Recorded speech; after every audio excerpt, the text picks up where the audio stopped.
Kita sebagai manusia tak jarang dituntut dan diharuskan untuk terlihat sempurna, tanpa celah, tanpa aib, dan tanpa kekurangan apapun. Bagi sebagian orang, kekurangan dan kelemahan adalah sesuatu yang menjijikan, sesuatu yang harus ditutupi. Ya, sebagaimana tikus yang semantasnya mati terlindas ban kendaraan di jalanan. Kita takut untuk menunjukkan titik lemah kita kepada dunia. Kita khawatir bahwa dengan mengakui kekurangan dan kelemahan, maka sudut pandang orang terhadap kita akan berbeda. Saya akui, ada momen-momen di mana saya takut untuk mengakui kekurangan saya. Ada rasa malu untuk mengakui kelemahan saya. Terlebih ketika itu menyangkut dengan kemampuan atau ego saya. Misalnya ketika dalam sebuah diskusi, ketika saya menyampaikan sebuah pendapat atau ide atau gagasan, lalu ada kekeliruan dalam kalimat yang saya ucapkan, kemudian ada beberapa teman yang meluruskan.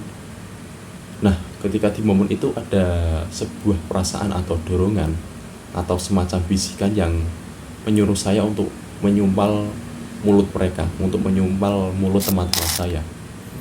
Karena ada sebuah perasaan di mana saya tidak mengakui kekurangan saya, tidak mengakui kesalahan saya. Meskipun di sisi yang lain saya mengakui bahwa ya memang saya salah, ada kekeliruan dalam pengucapan saya.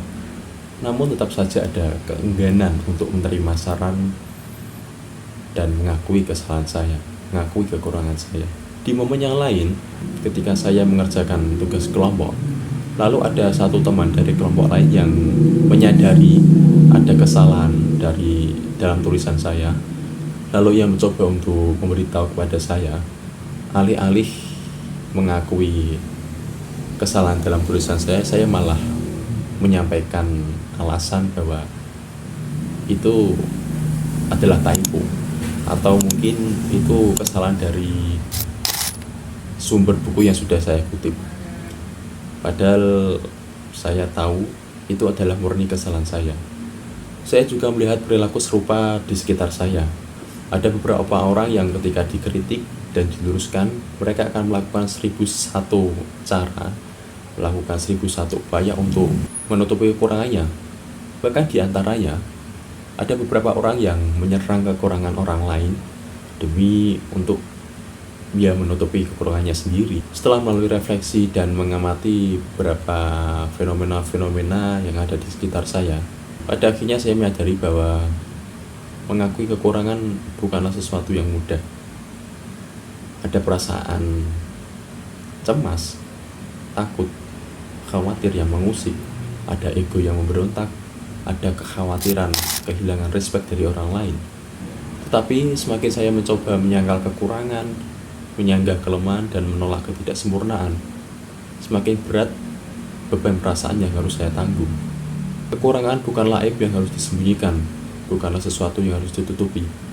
Kekurangan adalah bagian dari diri kita, bagian dari ruang untuk belajar, tumbuh, dan berkembang. Saat kita menerima kekurangan dan kelemahan pada diri kita, dan di saat itu juga kita menerima bahwa kita hanyalah manusia biasa, kita hanyalah manusia yang tak luput dari ketidaksempurnaan.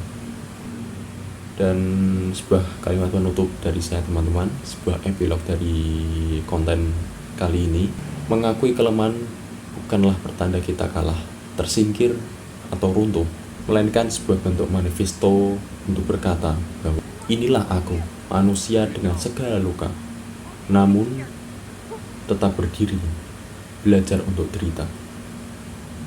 Dan sekian dari saya, teman-teman.